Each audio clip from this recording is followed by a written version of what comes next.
frustrated that I told the deck, you're worthless and you don't mean anything. You're not giving me any of the answers I need.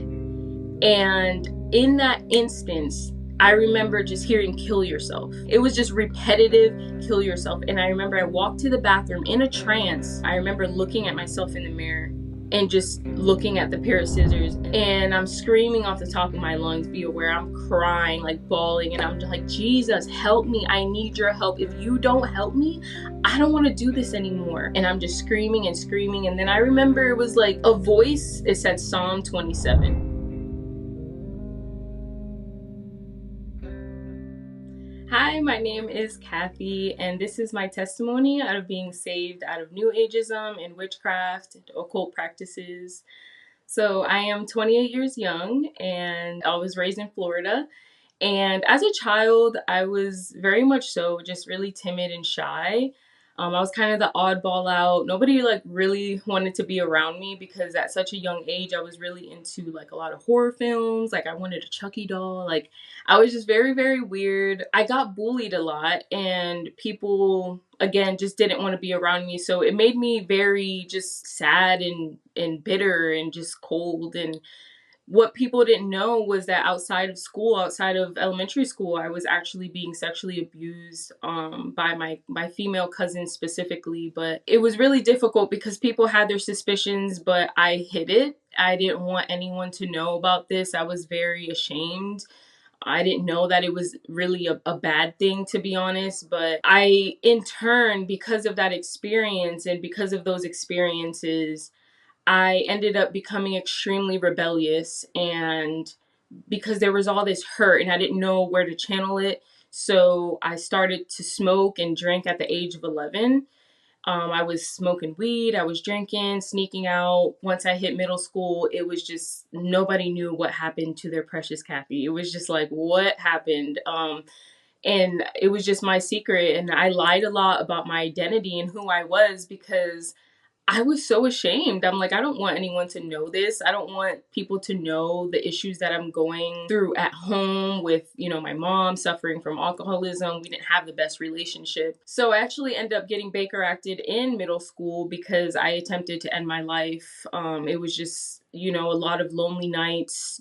I was unfortunately just like cutting myself and harming myself to the point where people were just like, what is going on? Like, and I would not budge. I wouldn't tell anybody. Once I hit high school, I'm still kind of on that same path, and all my friends dropped out, and I was like the last one standing. And I started to go through a lot of medical issues. So I approached my mom and I'm like, hey, like, I need to go to the doctor. I can't pee. Like, something's going on. And she's like, I don't believe you because I was so rebellious, she thought I was just trying to like skip school or something. But she ends up eventually taking me, and they find like a huge tumor in my stomach, like bigger than my head. And they told me like, hey, if you wouldn't have gone here, your life would have been gone because that thing had so many toxins in it, it would have just exploded and you would have died. Unfortunately, me just not really realizing the severity of all of that, I ended up actually getting into a fist fight with a girl that like 2 days before my surgery. I was supposed to be on bed rest. It was pretty bad. There was a lot of people angry at me, but the tumor ends up coming out, and the doctors told me that they had to remove a fallopian tube and that the other one was extremely damaged. So I had a doctor tell me that I wasn't going to be able to have any children. And it was really, it just makes me so emotional because if it wasn't one thing, it was the other. I'm like, man, I go through all this and, the bullying and the this and that. And I was like, well, now I feel like you just took away my womanhood. You just took away something that's so important to me, something that I've always wanted. And that just fueled the fire even more. And I just became worse and worse. I mean, there was a very little time where I changed a little bit, but it didn't last very long. So I actually ended up getting kicked out of high school because of my absences. So skip high school. So I go and I continue on this path, and I move to a new city. I'm just drinking, smoking. That's just that was my choice of, I guess, drugs or whatever. And moving from West Palm Beach, Florida to Orlando, Florida, I go and it's a new city. I have no friends. I don't know anyone. I'm just like, I don't know what's going on. This sucks. You know, I just did not want to be in this new city with new people that I didn't know. So I remember I would cry in my car with liquor bottles and hot Cheetos and just weed, just smoking. And I would just be in a different world. I wanted to zone out. I wanted to just not be on earth. It was just one of those things where I'm like, I don't want to be here anymore, you know? Um, with all of that going on, I end up in the ER a few weeks after that because I was throwing up because of all the liquor that I was drinking. And the doctor told me, like, hey, you need to stop drinking because this is really messing you up. And you're going to end up in the hospital over and over again if you continue to drink. And I really felt like I had an alcohol addiction at that time, especially that I'm crying at 2 o'clock in the morning because the liquor stores are closed, you know? So it wasn't easy by any means, but I ended up not drinking. And then I was presented with this question like, what about all of this healing that I have to do? You know, what about all this stuff that happened? You know, I'm sober now. I was still smoking a little bit, but not nearly as much as I was.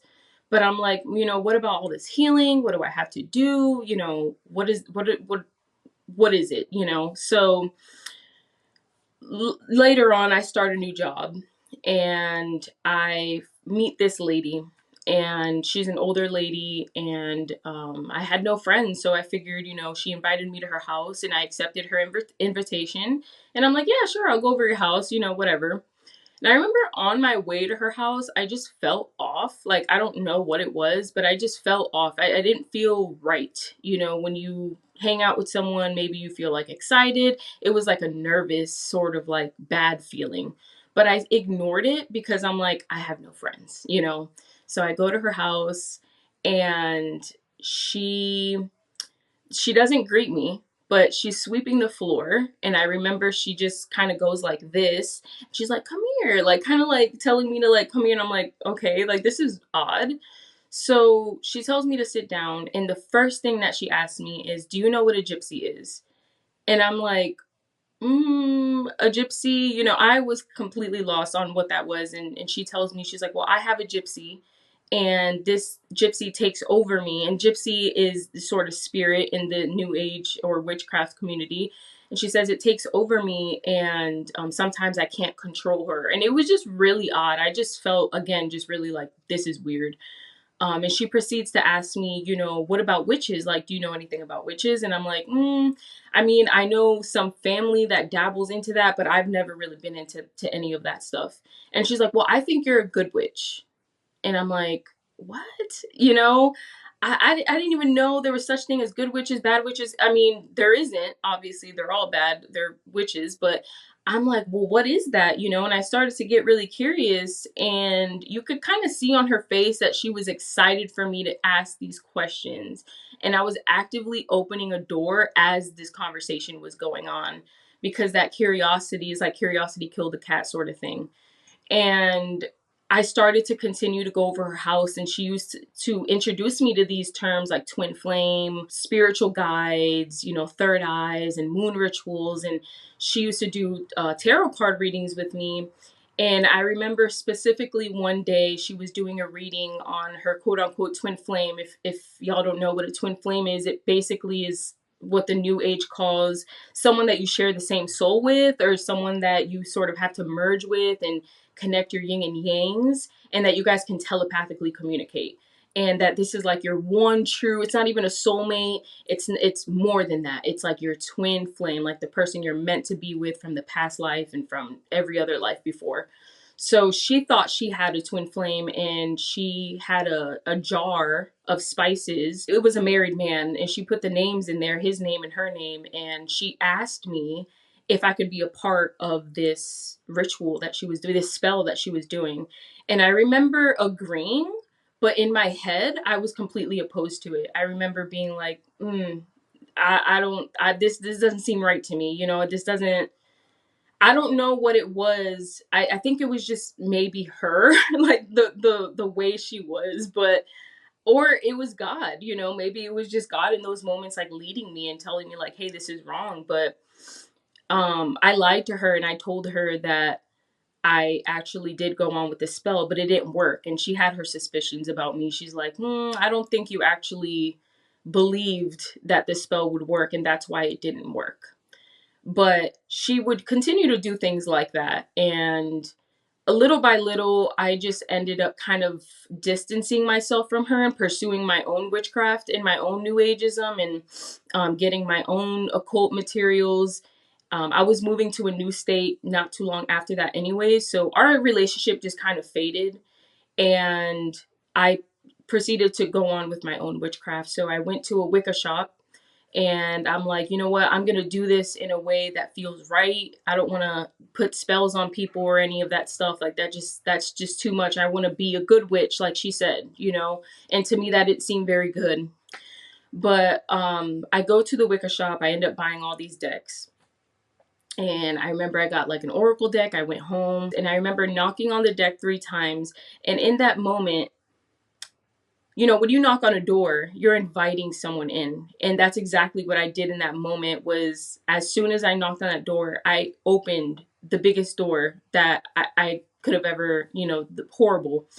And thinking it was profound, I remember I asked my spirit guides, I'm like, can you give me a sign, you know, that you're here?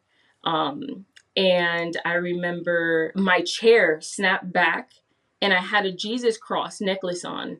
And it was almost as if something was kind of like grabbing it on the side. And then my Jesus cross just went up. And I remember just, and I was like, oh my gosh, like that was my sign. And I'm shuffling cards, and I end up, the first card that goes through the deck is the yes card, and it's like, yes, you're on the right path and you're doing great and all this stuff. And I'm like, wow, like, you know, see, this is so much different than all the spell stuff. You know, I'm thinking that this is something even greater, which obviously I was highly deceived. But I'm thinking, okay, this is my experience, you know, this is my, you know, my witchcraft, and or my craft. And I ended up going to sleep that same night, and I remember my sleep paralysis was horrible. I remember I would hear demons in my ear, let me in, just knocking on the door, screaming profanities in my ear like, F you, I hate you, you're worth, like just a whole bunch of things, being dragged out of my bed, being sexually touched in my sleep paralysis. And believe it or not, I thought this was normal because I had suffered from sleep paralysis nearly my entire life. So I just thought, I've had sleep paralysis before. This is nothing. I didn't even connect it to the witchcraft and what I had just opened. I didn't realize, I was ignorant to anything that was going on. So skip a little bit past that, my first, you know, witchcraft sort of encounter, and I was like, you know what? It's time for me to move to a new state. So in between me moving to a new state, I meet who I think is my twin flame. And I fall completely like infatuation. I'm like obsessed with him. I'm thinking we're telepathically communicating again. I'm thinking I can read his mind. He can read my mind. I'm thinking there's like, you know, we're hanging out and I'm just in a whole different world. And he's probably just like, what is going on? And he was actually opposed to the occult, even though he believed in astrology and stuff like that. Like he didn't believe in all the tarot cards and all that. So anytime I was around him, I would put that down.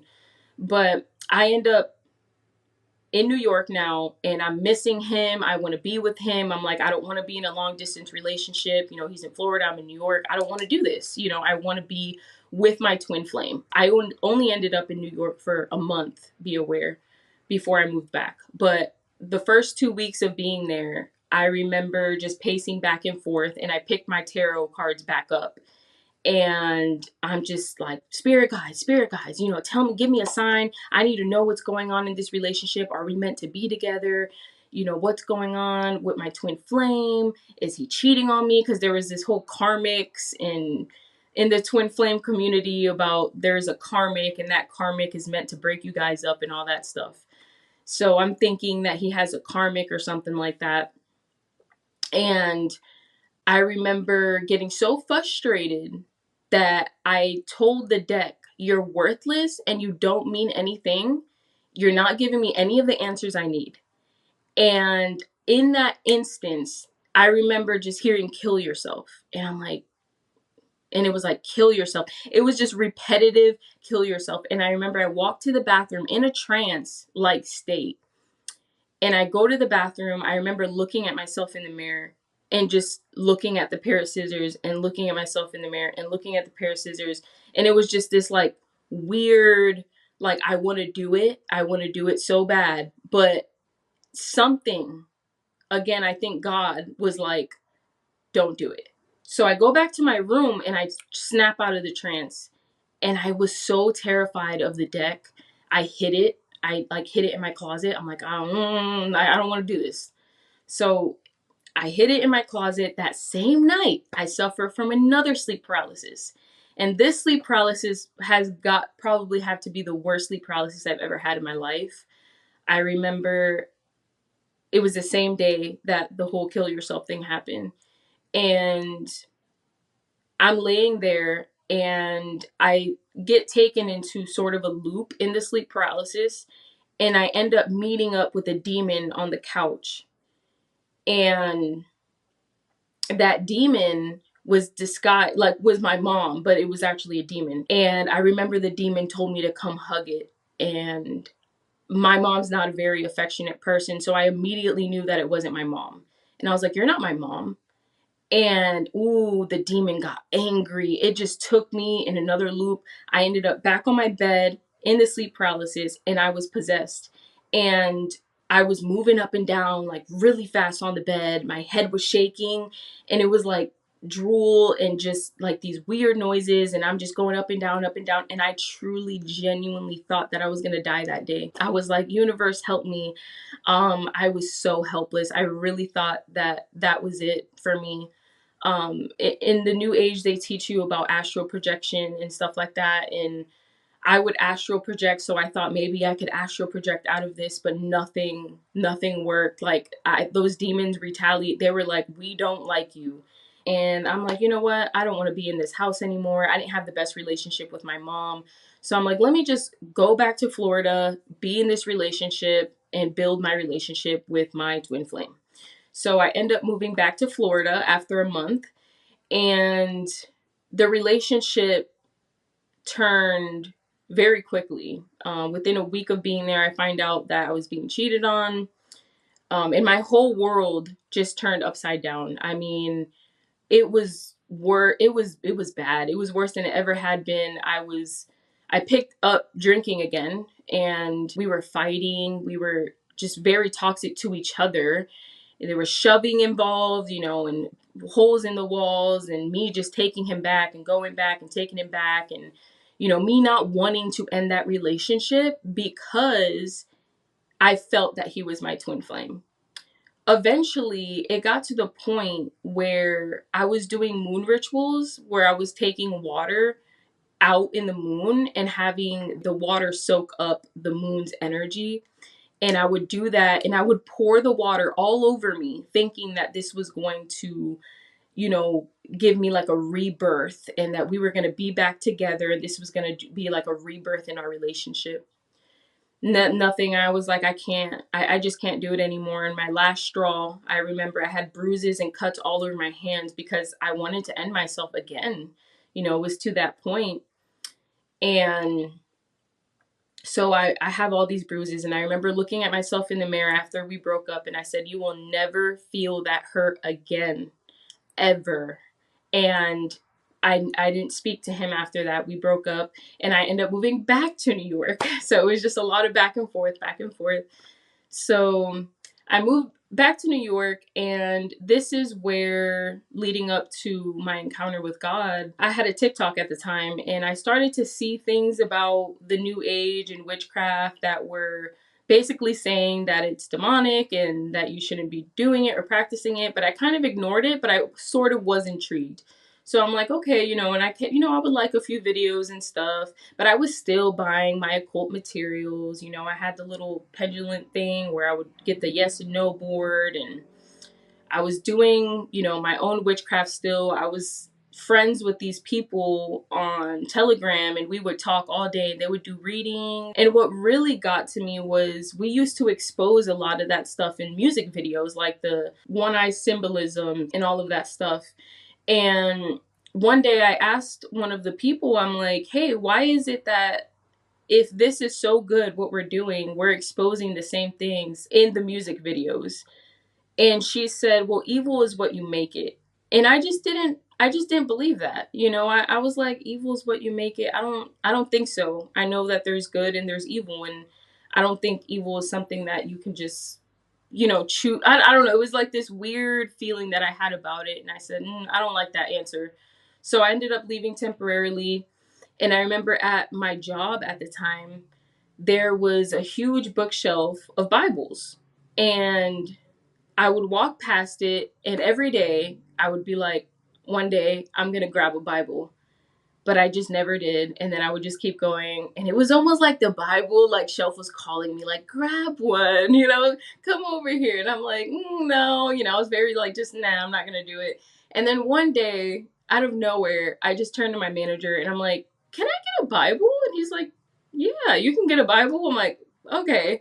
So I took the Bible home, but I didn't touch it. Like, I didn't read it. I just left it in my room. I was like, okay, I'm going to leave it here, but I'm not going to do anything. Um, and time goes by. I'm not really dabbling into like tarot cards, but I still obviously have all the materials and stuff. And it got to the point where everything just started to get too much. I'm like, man, this is just too much. Nothing is working between the Reiki healing, the Kundalini, the third eye, and then if that doesn't work, you got to do yoga, and if that doesn't work, then you have to do the readings, and if readings don't work, like it was just so many different things to do, and I'm like, what is the point of all of this? Like, nothing is working. This is all worthless. Like, I literally feel like I'm just wasting my time. It was just too much. And I remember I had a mental breakdown that day. It was literally like my last chance. I need help, like something needs to help me. So I remember I got on my knees and I was bawling my eyes out. And for some reason, I called out to Jesus to help me. And it was just something that just came out of me. I'm like, Jesus, help me. Like, I need your help. And my Bible was right on the bed, and there was a light just shining down, like right where I was.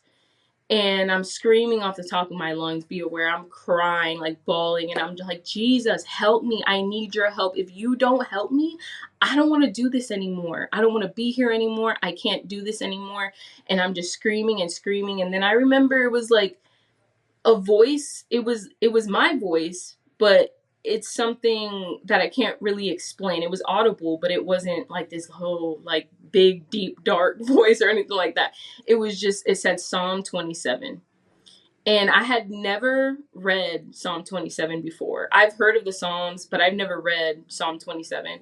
So of course I'm kind of just like still crying, and then I just keep hearing that Psalm 27, Psalm 27.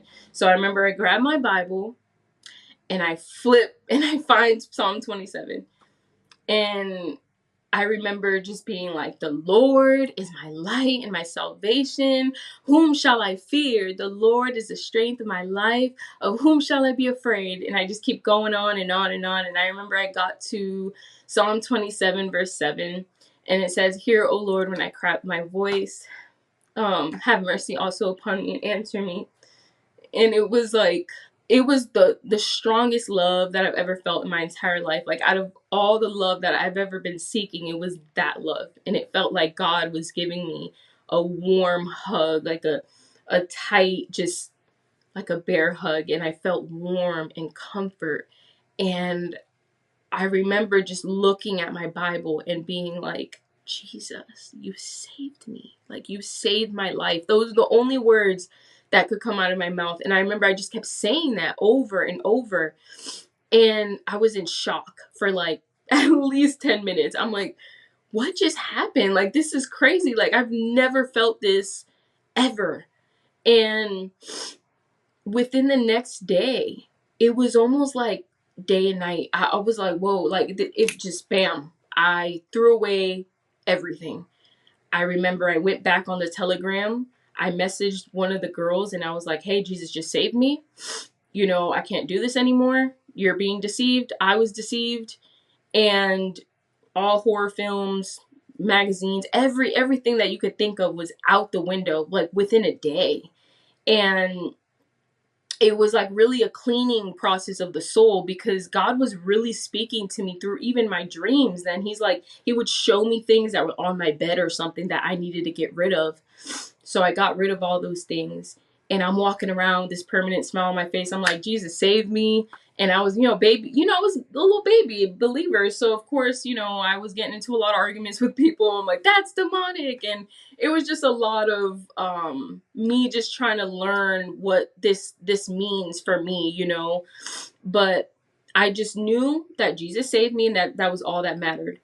So I was like, the last time, hopefully, I was like, you know what?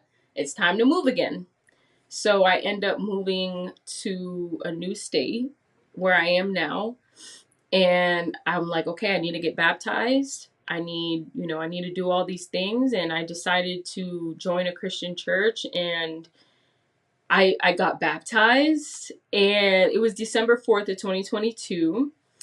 And I remember meeting the most loving, beautiful people I've ever met in my entire life. And the only question I had for God was, okay, thank you for saving me, but what do I do? Like, what do I do now? Like, what is my purpose? Like, I don't even know what I have to do. And he called me to expose the darkness. But after a while, there was only so much that I could expose. There's always so much going on, and I didn't want to give too much light to the darkness. So he told me to create a ministry, and he's like, hey, I want you to tell your story. And he showed me a vision of me talking in mics and talking just like here and just telling my story. And he's like, I need you to get people's story. I need you to gather them, and I need you to tell the world. And so I stepped up, and I'm like, okay, I'm going to do this. And it's been a process, but that's where I'm at now. And I guess my message to anyone that is in the new age right now, or is even thinking about going to the new age, it is a loophole. It is a gift that looks pretty on the outside, but when you open it, it is rotted inside. There's no substance. Instead of praying to the universe and relying on the universe, why don't you try the creator of that same universe that you're praying to? Because Jesus is the way, the truth, and the life. And truly, genuinely, I always say, like, if he could save someone like me that was so rebellious and broken and bitter and angry and vulgar, trust me, he is waiting for you. And he's waiting for you with open arms, but you have to be willing to surrender your life and be able to change and make those changes and allow him to work on you and repent of those things and just continue to lean on him. And also, everyone's encounter looks different. A lot of people often ask, why can't I encounter Jesus the way this person does? Well, because Jesus is a personal relationship, and he's not going to meet us the same way like he meets somebody else. My experience and the way I encountered Jesus, by literally begging for his mercy and saying, hear me, because no one else hears me. These demons didn't care about me. This witchcraft didn't care about me. They didn't care, but he did. He had mercy on me. He heard me, and he heard me cry. So it might not look the same for everyone. You might be in your car, you might be on the beach, you might be anywhere, but that encounter is going to be different for everyone. But don't give up on pursuing Jesus. But other than that, yeah, that's my testimony about being saved out of the new age and witchcraft. Thank you.